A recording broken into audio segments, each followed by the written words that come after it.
رمضان کی پہلی رات ہوتی ہے جہنم کے دروازے بند ہو جاتے ہیں اور جنت کے دروازے کھل جاتے ہیں اور شیطان قید ہو جاتے ہیں، اور آپ نے فرمایا ایک عمل ایسا ہے جس کی جزا اللہ کے سوا کوئی نہیں جانتا، وہ روزہ ہے۔ حضرت علی نے فرمایا جو ایک روزہ چھوڑ دے فرض اور پھر قیامت تک روزے رکھتا رہے، زندگی بھر نہیں، قیامت تک زندہ رہے اور روزے رکھتا رہے، تو اس ایک فرض روزے کے اجر کو حاصل نہیں کر سکتا۔ ورحمۃ اللہ وبرکاتہ۔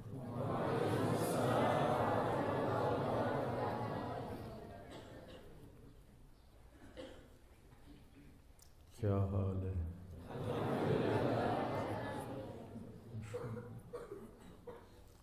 میرے لیے بھی دعا کریں، مشکل میں ہوں، اللہ آسان کرے۔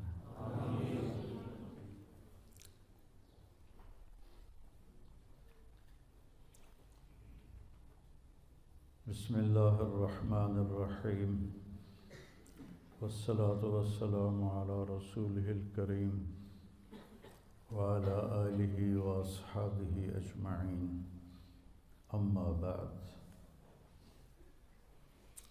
اللہ تعالیٰ نے دنیا اور آخرت میں کامیابی کا معیار اسلام کو بنایا ہے۔ ان الدین عند اللہ الاسلام، اللہ کی بارگاہ میں اب ایک ہی دین قبول ہے، وہ ہے اسلام۔ وَمَن يَبْتَغِ غَيْرَ الْإِسْلَامِ دِينًا فَلَن يُقْبَلَ مِنْهُ وَهُوَ فِي الْآخِرَةِ مِنَ الْخَاسِرِينَ، جو اسلام کو چھوڑ کر کسی اور راستے پر چلے گا وہ اللہ کے ہاں قبول نہیں ہوگا اور وہ آخرت میں ناکام ہوگا۔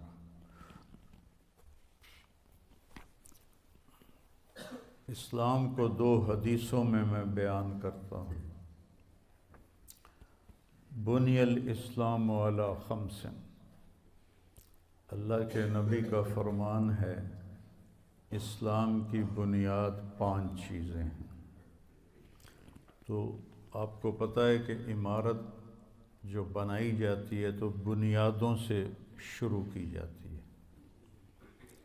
تو یہ حدیث پاک بتا رہی ہے کہ اسلام کی بنیاد کیا ہے۔ ایک لا الہ الا اللہ محمد الرسول اللہ کی گواہی دینا، پھر نماز پڑھنا، روزہ رکھنا، زکوٰۃ دینا اور حج کرنا۔ تو اللہ تعالیٰ نے، اللہ کے نبی نے جیسے روزے کو پیش کیا نا، یہ کسی عمل کو ایسے پیش نہیں کیا کہ آپ ممبر پہ کھڑے ہوئے اور فرمایا ماذا یستقبلکم وماذا تستقبلون، وہ کون آ رہا ہے، تم کس کے سامنے جا رہے ہو؟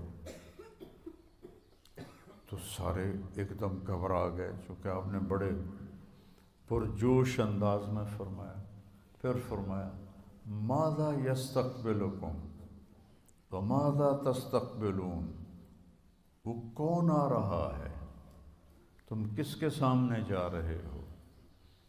پھر اور صحابہ پریشان ہو گئے۔ پھر آپ نے تیسری دفعہ فرمایا ماذا یستقبلکم وماذا تستقبلون، وہ کون آ رہا ہے، کس کے سامنے جا رہے ہو؟ تو عمر رضی اللہ تعالیٰ عنہ کھڑے ہو گئے، یا رسول اللہ اوحی نزل، کیا کوئی وحی آئی ہے؟ آپ نے فرمایا نہیں۔ تو پھر انہوں نے پوچھا اعدو حضر، کوئی دشمن آ رہا ہے جو آپ نے دیکھ لیا ہے؟ آپ تو آپ کو غیب کے پردے ہٹا دیتا تھا اللہ آپ سے۔ اعدو حضر، کیا کوئی دشمن آ رہا ہے؟ آپ نے کہا نہیں۔ کہا تو پھر کیا ہے؟ آپ نے کہا رمضان آ رہا ہے۔ یہ تعبیر نہ نماز کے لیے ہے، نہ حج کے لیے ہے، نہ زکوٰۃ کے لیے ہے، اور نہ جہاد کے لیے ہے، نہ تہجد کے لیے ہے، نہ ذکر کے لیے ہے، نہ تلاوت کے لیے ہے۔ کسی عمل کی یہ تصویر کشی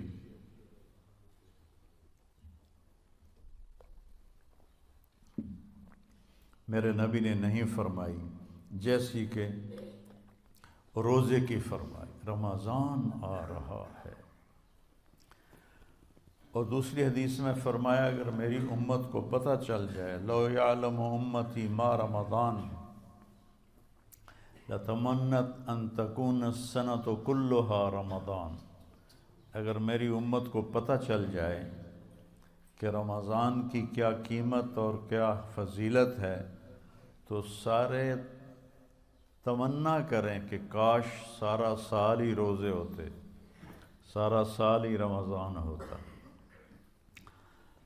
تو پھر اللہ تعالیٰ نے اس کی فرضیت کو یا ایھا الذین آمنوا بڑے اعزاز کے ساتھ، کسی امت کو اللہ نے یا ایھا الذین آمنوا نہیں فرمایا۔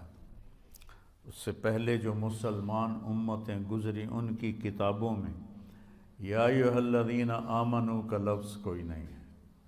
یہ پہلی امت ہے جن کو اللہ نے کہا یا ایھا الذین آمنوا۔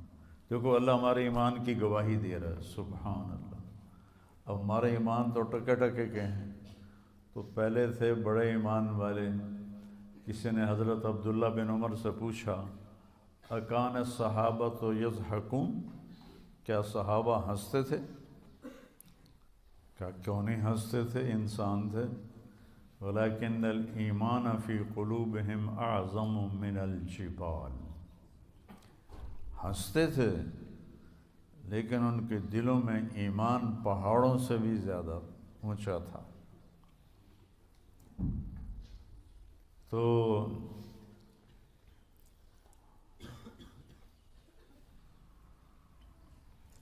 اللہ کے نبی نے روزے کو جس طرح بیان کیا ہے ایسے اور کسی چیز کو بیان نہیں کیا۔ تو آپ نے فرمایا میری امت کو پتہ چل جائے رمضان کیا ہے تو تمنا کریں کہ سارا سال رمضان ہو، سارا سال ہو۔ تو اللہ نے اس کو پیش کیا یا ایھا الذین آمنوا، اے ایمان والو۔